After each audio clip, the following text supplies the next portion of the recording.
Welcome back to Neelnila entertainment. இன்றைக்கி இட்லிக்கு ஒரு சுவையான பொடி ஒன்று அரைக்க போகிறோம். இட்லி பொடி. இட்லி, தோசை, சாம்பார் இல்லாத டைமில் இதை செய்யலாம். இது சாப்பிட்டிங்கன்னா ரொம்ப டேஸ்ட்டாக இருக்கும், ரொம்ப சத்தானது. வாங்க இதை எப்படி செய்யுது வீடியோக்குள்ளே போகலாம். 250 கிராம் உளுத்தம்பருப்பு, அன்பாலிஷ்டு உளுத்தம்பருப்பு, இது முழு உளுத்தம்பருப்பு. வானிலையில் பொன்னிறமாக சேவக்கிற அளவுக்கு வறுத்துக்கணும். மீடியமான தீயை வச்சு வறுத்துட்டே இருக்கணும். உளுத்தம்பருப்பு பார்த்திங்கன்னா உடல் எடையை குறைக்க உதவும். உடல் எடையை குறைக்க விரும்புகிறவங்க உளுந்தம்பருப்பு மிக பயனுள்ளதாக இருக்கும். இரத்த சர்க்கரையை கட்டுப்படுத்தும். எலும்புகள் நல்லா கடினமாகும். பார்த்திங்கன்னா நல்லா பொன்னிறமாக வறுக்கணும். இதை ஏன்னா உளுத்தம்பருப்பில் அவ்வளோ சத்துக்கள் இருக்குது. வறுத்து சாப்பிட்டா அதில் ரொம்ப சத்து. எப்பயுமே வறுக்கிற ஒரு பொருளுக்கு சுவையும் மனமும் அதிகமாக கூடும். கலர் பாருங்கள், சேஞ்ச் ஆகிட்டு வருது. தீ மிதமான தீயில் இருக்கணும், அதிகமாக வைக்கக்கூடாது. நல்லா வறுத்துச்சு.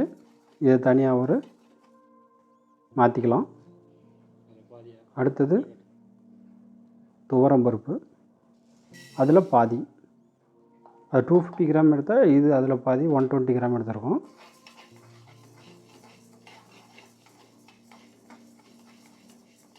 துவரம்பருப்பு அதே மாதிரி தாங்க, ரொம்ப சத்து உள்ளது.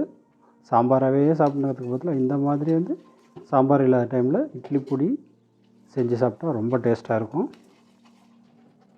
பொடியை ஒரு கண்டெய்னர் இல்லைனா ஒரு பாக்ஸ், பிளாஸ்டிக் பாக்ஸில் கூட வடித்து வச்சு ஒரு மாதம் ஆனாலும் கெடாது. நீங்கள் எப்படினாலும் சாப்பிட்லாம். உடலின் வளர்ச்சிக்கு முக்கியமானது புரோட்டீன், புரதச்சத்து. அந்த புரதச்சத்து பார்த்திங்கன்னா இந்த துவரம்பருப்பில் அதிகமாகவே இருக்குது. அதனால தான் நம்ம சமையலில் எல்லாத்துலேயும் துவரம்பருப்பு யூஸ் பண்ணுறோம். சாம்பார்லேருந்து, தாளிப்புலேருந்து துவரம்பருப்பு யூஸ் பண்ணுறோம். இந்த பொடியை பக்குவமாக அரைக்கணும். சரியான முறையில் நம்ம அதை முதல்ல வறுக்கணும். அதிகமாக தீக்கி விடக்கூடாது. பாருங்கள், கலர் சேஞ்ச் ஆகிடுச்சு. அதை ஒரு தட்டுக்கு மாற்றிக்கலாம். அடுத்தது எள். கருப்பு எள் முழுசாக இருந்தால் பரவாயில்ல. எங்கள்கிட்ட கருப்பு எள் கம்மியாக இருக்கிறதுனால கருப்பு எள் கொஞ்சம் பாதி, அது பாதி மிக்ஸ் பண்ணி ரெண்டும் சேர்ந்து 100 கிராம் எடுத்துக்கிறோம். ஏன்னா கருப்பு எள்ளில் தான் அவ்வளோ சத்துக்கள் நிறைய இருக்கும். இப்போ என்ன எள்ளில் இருக்குதுன்னு பார்த்தீங்கன்னா, எள் விதைகளில் நார்ச்சத்து செரிமானமாகாத பொருட்களை கூட ஜீரணமாக வழிவகை செய்யும். கழிவுகளை மலம் வழியாக வெளியேற்ற உதவுது. நார்ச்சத்து உடல் எடையை குறைக்க உதவுது. இது பார்த்திங்கன்னா பொரிஞ்சிச்சு நல்லாவே. அதே ஈக்குவலண்ட்டாக வெள்ளை எள் எடுத்துக்கலாம். சீசியம்னு சொல்லுவாங்க இங்கிலீஷில். நல்லா பட்டுன்னு வெடியுது பாருங்கள். இந்த எள்ளு பொடி தனியாக சாப்பிட்டாலும் ரொம்ப நல்லது.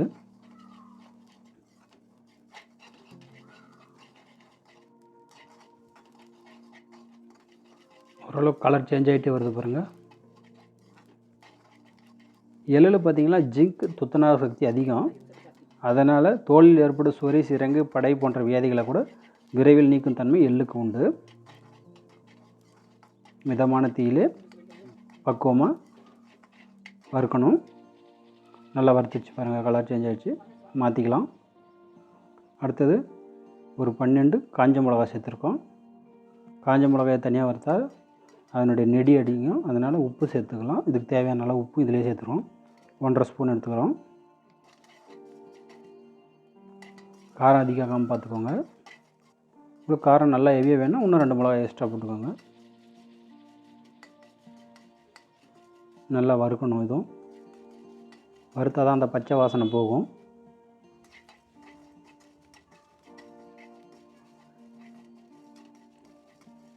உப்போடு சேர்ந்து வறுக்கும்போது அந்த மிளகாயோட நெடி அடிக்காது.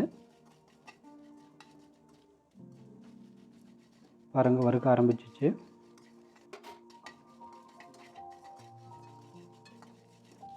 நம்ம சொல்லியிருக்கிற இதே அளவில் நீங்களும் செஞ்சு பாருங்கள். உப்பை மட்டும் தனியாக வச்சுக்கலாம். மிளகாய் அதோட மிக்ஸ் பண்ணிக்கலாம். பெருங்காயம் ஒரு 2 கட்டி அதை பொடி பண்ணி போட்டுக்குவோம். போட்ட உடனே வந்து உப்ப ஆரம்பிக்கும் சூடுக்கு. ரொம்ப நேரம் போடக்கூடாது, பெருங்காயம் போட்டால் தீஞ்சிரும், கசப்பு வாசனை வந்துடும்.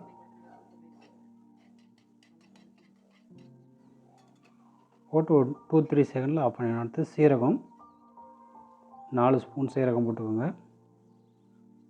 சீரகமும் ரொம்ப உடம்புக்கு நல்லது. சீரகம் 4ன்னா 2 ஸ்பூன் வந்து பெப்பர்.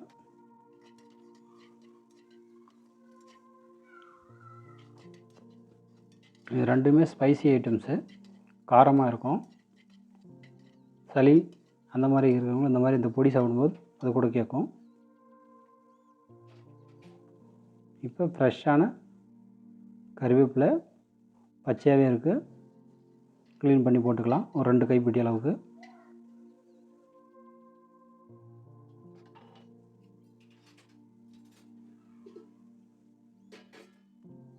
நல்லா வறுக்கணும்.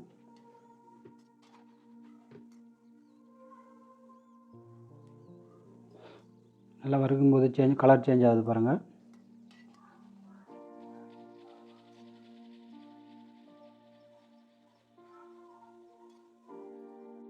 கறிவேப்பிலைன்னு பார்த்திங்கன்னா அதில் இரும்பு சத்து வந்து அதிகமாக இருக்கும். முடி வளர்ச்சிக்கு, நல்ல முடி வந்து பிளாக்காகவே இருக்கணும்னா அதிகமாக வந்து கறிவேப்பிலை சாப்பிடுங்க.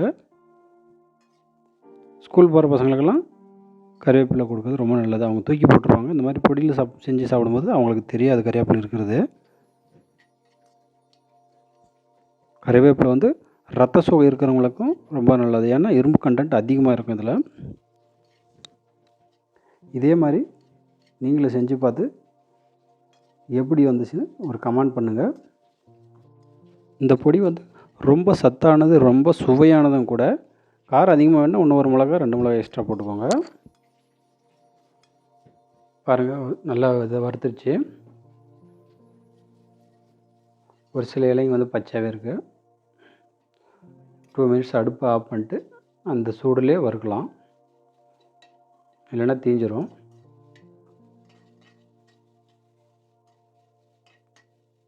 இப்போ பார்த்திங்கன்னா கையில் பொடி பண்ணால் பொடி ஆகணும், அதுதாங்க அதனுடைய பதமே. பாருங்கள், பொடி பொடி ஆகுது.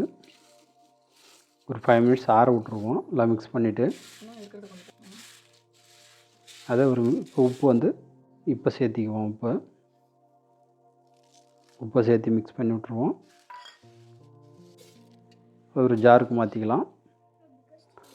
ஒரே ரவுண்டு காட்ட முடியல, 2 ரவுண்டாக போட்டு கொஞ்சம் பாதி பாதியாக போட்டு அரைச்சிக்கோங்க.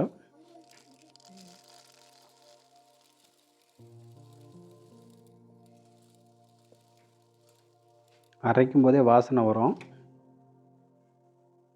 அரைச்சி அதை ஆற வைங்க ஒரு 10 நிமிஷம். கொஞ்சம் நொரன்னு தான் இருக்கணும், கொரகொரப்பாக இருக்கணும், ரொம்ப நைஸாக ஆட்டக்கூடாது.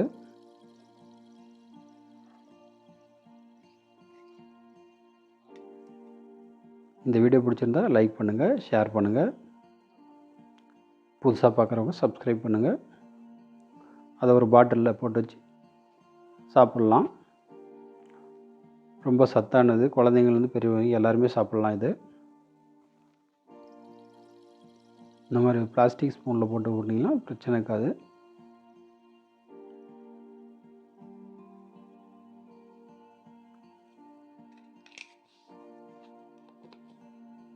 மீண்டும் அடுத்த நெக்ஸ்ட் வீடியோ என்னென்னு பார்த்தீங்கன்னா, அடுத்த வீடியோ